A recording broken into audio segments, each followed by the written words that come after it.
Hey guys, welcome back for another video.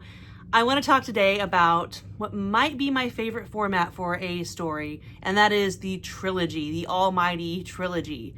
The Father, the Son, and the Holy Ghost. I love it. Sometimes I call it a trilly. Like, think about like Lil Wayne singing a milli, but like with a trilly. That song, it plays in my head all the time. If someone with like TikTok music editing abilities can like make that a reality for me, hit me up, okay? I got ideas.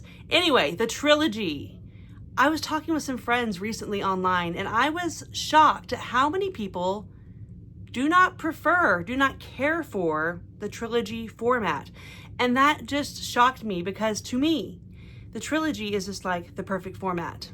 I love a trilogy because, let's be honest, a trilogy is big enough for most stories.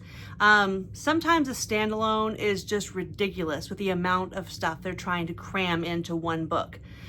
But sometimes when you're reading a huge story, we're talking 9 books, 15 books, whatever, oh my gosh, there's a lot of filler. And even though those series are beloved and endearing, and I will ride or die for many, many of them, we have to admit objectively, those series that are huge, they contain a lot of bloat and filler.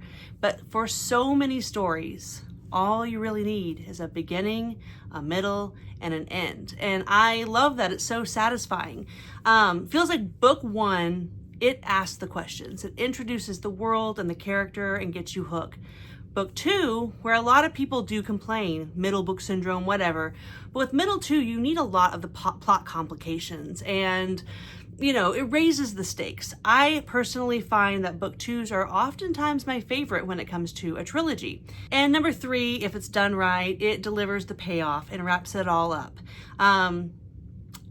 Sometimes it leaves you wanting more. That is true. I think that's what some of my friends were getting at, is that we like epic things. We like big, sprawling stories. And sometimes a trilogy leaves you wanting more. But personally, I'd rather be left wishing it was a little bit longer and wanting a bit more than overstaying my welcome. Like, I can't tell you how many series I've read that I'm like, listen, this is good and I love it, but we stayed here a bit too long. And let's be honest, sometimes it's nice to finish a story when you're actually still interested in it. You're not waiting for it to end and being like, listen, I'm not bailing out now. I'm too invested. I've read too many books. I have to see it through. Like, it's nice sometimes to not get yourself in that situation, to just be like, I enjoyed my time while I was here. I'm still interested. I'm still attached. I still loved it. Do I wish there was a bit more? Sure. Am I ready for the ending, for the journey to end? Not necessarily, but I would rather end on a high note always than feel like my interest slowly petered off and I finished it out of spite. Like, I hate being in that situation. And I feel like most trilogies kind of solve that problem. So I see both sides of it, but in the end, I'm just a big fan of the trilogy format. Another thing I love about a trilogy is it is a reasonable commitment. It is hard to get my friends to read Realm of the Elderlings. It's really hard to get my friends to read The Wheel of Time. That's a hard sell. It's worth it in the long run, according to me. But I can't predict everyone's experience, and it's a big ask to ask somebody to read a huge series. So I love the fact that a trilogy is a reasonable commitment. So it's really good for read-alongs, buddy reads. If you want to do one a month, you're not committed for an entire year with a group of people in a dynamic. But if you're the type of person who likes to read things through, just bam, bam, bam, you can get through a trilogy in a month. So I just am a big fan of the generalized format of a trilogy. Now let's talk about what I consider to actually be trilogies. And I want to preface this by saying this is wildly subjective. I'm going to say some unhinged things that people are like, you can't just make that up. I can. This is my video. So these are all just my opinions. Some of them are going to be objectively unhinged, but this is just how I feel about trilogies, okay? There are certain trilogies that are not trilogies, and I would never recommend them as a trilogy. And I think it's doing the reader or the prospective reader a disservice when you just pitch it as a trilogy. So I'm going to give you some examples. The most obvious for me is going to be something that everyone knows I love, and that is Farseer. So Farseer is the first trilogy in the realm of the Elderlings. And one thing I so appreciate that Robin Hobb does is, yes, did she write a 15 novel epic fantasy series. Yeah, she did that. Do you need to read them all? Like, you're never going to get a different answer out of me. You need to read them in order, and you need to read them all. But something she did that is so appreciated is there are distinct arcs throughout the series. And it is made up of 4 trilogies and 1 quartet. So I am never going to recommend Farseer, which is the first trilogy in the realm of the Elderlings, as a trilogy. Because who in their right mind is going to stop after Farseer? Oh, also, as far as formatting for this video, I'm going to show everybody just book 1 from whatever trilogy I'm talking about. So Assassin's Apprentice is book 1 of Farseer, but I'm not counting Farseer as a trilogy. On that same note, I should just go ahead and put it out there that one of my favorite trilogies of all times is the Live Ship Traders trilogy, which is the second entry in the realm of the Elderlings. So this is not something I can just go out and say, hey guys, my favorite trilogies. That's not what this video is. It's not a list of my recommendations, my favorite, what I think are the best. We're just talking about trilogies. So yeah, is this one of my favorite trilogies ever, ever, ever? Yes. But would I just recommend it to somebody or put it on a list of trilogies you should read? No, because I'm so personally invested in the reading order of this series that, like, just get that out of your mind. It's nice. There's arcs. You can take it in chunks. There's many trilogies, but they aren't standalone trilogies. Same vein here. Yes, is it a trilogy? No, I don't consider it a trilogy. This is Memory, Sorrow, and Thorn, Book 1, Dragonbone Chair by Tad Williams. This is one of my favorite trilogies ever. But am I recommending it as a trilogy? I'm not. I am not. If you had asked me about this when I had only read Memory, Sorrow, and Thorn, which is a trilogy, I would have said yes, amazing trilogy, recommend it, put it on all the lists. But there is a follow-up series, and it's called The Last King of Ostenard, and it takes place just a few decades after the end of this series. And it doesn't pick up exactly where it leaves off, but you're dealing with the same characters, the same kingdoms, the same conflicts coming up again in different ways. And there are novellas in between that kind of act as a bridge. Once I read the follow-up series, and I've read that, now I had the whole thing in my head. I started here, and I ended at the end of the follow-up series, which is a quartet. I could never recommend this to somebody in good faith as a trilogy now, because that follow-up series, which took it from 2 separate series that are connected to, in my opinion, 1 7-book series with 2 novellas, that's the way you have to read it. You would be doing yourself a massive disservice if you read these 3 books and stopped. Is it a great trilogy? Yes. Can it stand on its own? Sure. But once I know what I know, I can't take it out of my head.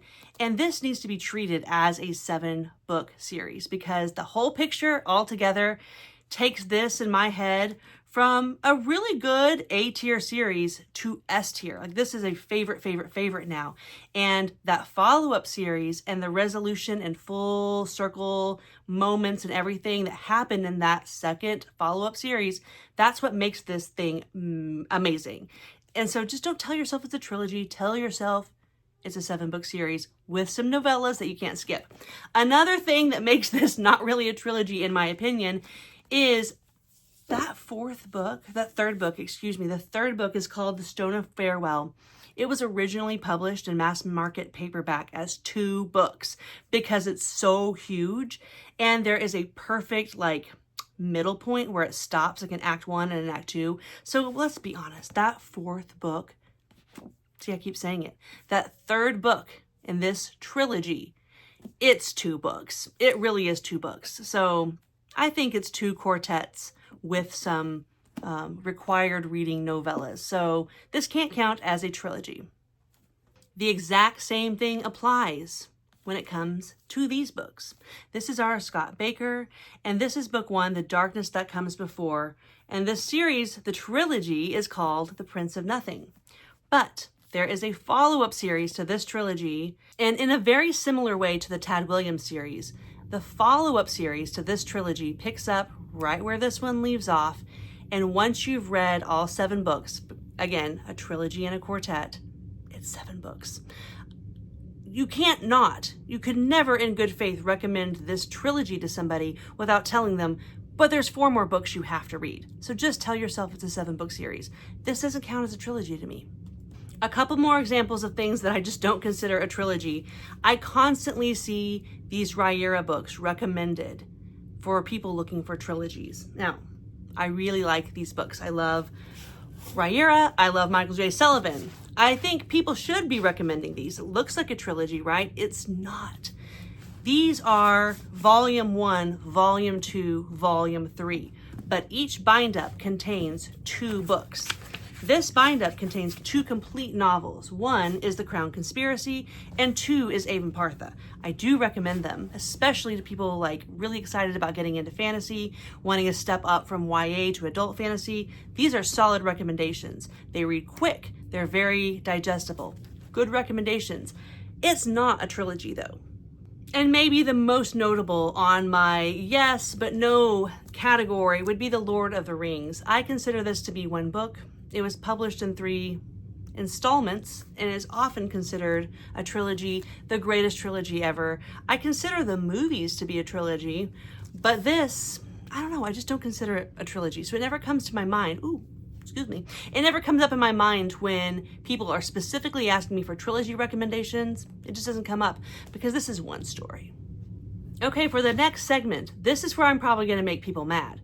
Because hearing my logic, you're going, okay, you're right. Not all trilogies are really trilogy recommendations. So here's some that you may say no based on my last set of rules, but I'm going to allow it. If you want to call this a trilogy, if you want to read it as a trilogy, if you want to stop after book 3, I'm fine with it. Let's get started. Okay, you may think, under your own set of rules, why are you recommending this as a trilogy when there's 3 standalones that connect the next trilogy and it really can read all as one, really interconnected story? I don't know, Like if I heard somebody read this and they loved it and they just didn't want to continue reading, I'd be like, okay. I mean, I don't understand that, but you got a trilogy. Like you can stop there, and I think it's fine. Maybe it's because the standalones do stand very much so on their own, and they connect stuff and stuff comes back around, but it isn't a continued story arc. So I consider First Law to be a trilogy. This might be my most controversial take because I don't even think this series is considered a trilogy, but we're going to go with Red Rising. I think it's fine if you want to treat the first 3-book arc as Red Rising as a trilogy. I wouldn't recommend it that way. You're going to miss out on seeing Pierce Brown level up as a author, and you're going to miss the complexity of how Darrow develops and turns into whatever he is now. I think you'd be doing yourself a disservice. But if somebody read those first 3 books and said, I think I'm good, I think you're fine. So, hot take, but I think Red Rising can be read as a trilogy, but why not? Just keep going, right? Another one that you might want to put in the previous category, but I'm not doing that in my video on my list, okay? I'm going to talk about Mistborn for a second. Mistborn is the perfect trilogy to me for a reason. It's very accessible. It's something that starts out feeling kind of contained, like a heist story, and it grows incrementally to a big story. And I love this trilogy. I'm not the biggest fan of Era 2. I'm not even sure if I will read Era 3. So don't come at me and be like, well, it's not really a trilogy. There's 2 eras. And what about the Cosmere? What about Era 3? That's okay. Like, that's fine if that's for you. I have lost some of my luster for the Cosmere, just personal preferences, but I'm always going to love this trilogy. So I treat it like 3 books that stand on their own as a group. And, you can fight me if you don't like that, but I think Mistborn is a great example of a perfectly balanced trilogy. Okay, let's talk for a minute about the trilogies I do love. Like, these check all the boxes for me. They fit the format. I really enjoyed them and I recommend them. They're not in any particular order. This isn't like a top 10 list or anything. And a lot of these aren't going to be that groundbreaking. You're going to expect them, but I might have some surprises for you. So let's jump right in with, is this a perfect trilogy? Let's see. Jade City. This is such a cool trilogy. It's urban fantasy. It is in a unique setting, unique magic system. And what I really like about it is it shows you how you can do scope and you can do generations and you can do a big story in 3 books. And each one is reasonably sized. It's a very approachable story that feels familiar and it also feels unique. And that's a perfect sweet spot. So hell of a trilogy. Way to go, Fonda Lee. Next is one of my favorite trilogies. I have made a video on it if you would like for me to sell you on it. But it is the Warlord Chronicles by Bernard Cornwell. And the first book is, of course, The Winter King. In this trilogy, we are retold the story of Arthur, the basic Arthurian legend, but told through the perspective of his chief warlord and confidant and friend, Derfel. And it adds a delicious spin to the very familiar tale. And my goodness, the first 30% of this, it was a little tough for me to get into for one reason or another. When I do a reread eventually, I may look into that and see what it was about it. But either way, once I was hooked, I was hooked. And this is an example of something I was planning to read one book a month, but instead I read them back to back to back because it was just a perfect trilogy. An author I discovered for the first time last year was Jonathan Mayberry, and I read 2 trilogies from him. Sadly, I don't own any of the books physically, so I can't show them to you. But I read 2 trilogies by Jonathan Mayberry, and both of them were just like chef's kiss trilogies. They really scratched the itch. And one was Kagan the Damned, and that is a fantasy story, dark fantasy, gritty, grimdark, whatever we're calling that. Like, he managed to pull that off pretty well. And the other is the Pine Deep trilogy, which is a horror trilogy. Now, with Kagan the Damned, it was fantasy, but you can tell, I'm like, this is a modern horror author who is telling his version of a fantasy story. And was it perfect? Not necessarily. Did I love it and did it work so well? Yes, yes, yes. So you got to check out Kagan the Damned if you're looking for a gritty fantasy trilogy. It tells a whole story in 3 books. Like, what a gem, right? And the other one, Pine Deep, this is horror, and it does have a bit of a Stephen King feel to it, you know, where the town itself, the community, feels like a major character or a major villain. And every single character in the town, you get to know them, and it all comes together for like one horrifying, you know, big moment in the end, slow burn, the doom. Oh my gosh, I loved Pine Deep. So you've got to try these out, especially if you're looking for some gritty horror. Horror is hard to find, in my opinion. It's hard to find what I'm looking for, I'll put it that way. And Jonathan Mayberry has nailed it twice in a row with 2 really good trilogies. Next, I want to tell you guys about The Passage from Justin Cronin. And I do believe that's what the trilogy is called as well. I'll check on that. But I really like this. You could call it fantasy if you wanted, but I'm going to call it more, it's like post-apocalyptic horror with some fantastical elements. Along the same vein and feel of The Stand by Stephen King or Swan Song by Robert McCammon. What makes this so different, though, is, well, instead of being one huge book, it's 3 books, it's a trilogy, but it kind of picks up where those books leave off. Those books spend a lot of time with what happened and getting everybody together. And this one shows what happens afterwards, you know, the fallout, you know, what happens years later. I'm not going to say anymore. But I was shocked by this. And it was one that I picked up just because a couple people I knew were talking about it and reading it. And I thought, why not? That sounds pretty good. When I picked it up, I thought it was a standalone. I didn't realize it was a trilogy. But I was so happy when I thought this book is getting closer and closer to the end and we're not nearing any type of, you know, satisfying conclusion. And I found out there was more books to come. Hell yes. This needed to be a trilogy, and it was. So if you've ever read this or heard about it, dive in and commit, because this last book had such satisfying payoff, and I didn't know what to expect, but I was very pleased with the whole package. You'll be glad you read this. This next one is historical fiction based on Irish folklore, and it is the Gale Song trilogy by Shauna Lawless. It's kind of hard to see because I have a protector on here, but I loved this trilogy. If you like historical fantasy, but you get frustrated sometimes that there's just not quite enough magic to scratch the itch, I strongly recommend trying this. Not only is it a beautiful story that incorporates Irish folklore and legends and actual history, but it's a unique retelling that feels like its own thing. And I love how she manages to add enough fantasy to make a fantasy reader feel satisfied. I think the second book may have been my favorite, but all 3 of them were amazing, beautiful ending, highly recommend. I want to throw some literary fiction in for you guys. This is Beartown by Frederick Backman. And this is a special type of trilogy because this is a book that can absolutely read as a standalone. I read it and I loved it. But after I read it and I realized there was a book 2, and at the time book 3 was being written, I thought, what a ripoff. This book does not require a follow-up. Like, it's perfect on its own, right?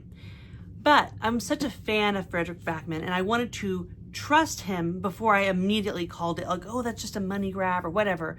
I was like, I'll go ahead and read book 2. Guess what? It did need to be a trilogy. Sometimes we don't know what we're talking about when we make assumptions, and the author knows what they're doing. And this is the perfect example because it did need to be a trilogy, because guess what? That story in book 2, it needed to be told. The story in book 3 absolutely needed to be told.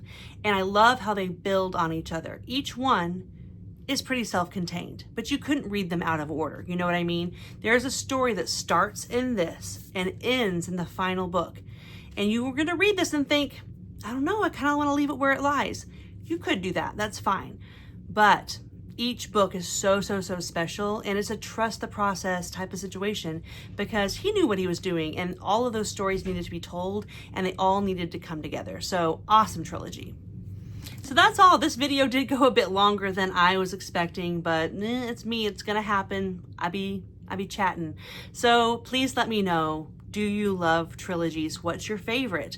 But most importantly, I want to know, how are you wired? Are you a standalone reader? Do you look for and seek out trilogies because you like them so much? Or are you way more invested in long series that you can really sink your teeth into? Let me know. Should I make a video on standalones and long series? I don't know. But anyway, thanks for sticking around. Thanks for checking this out. And let's talk about trilogies.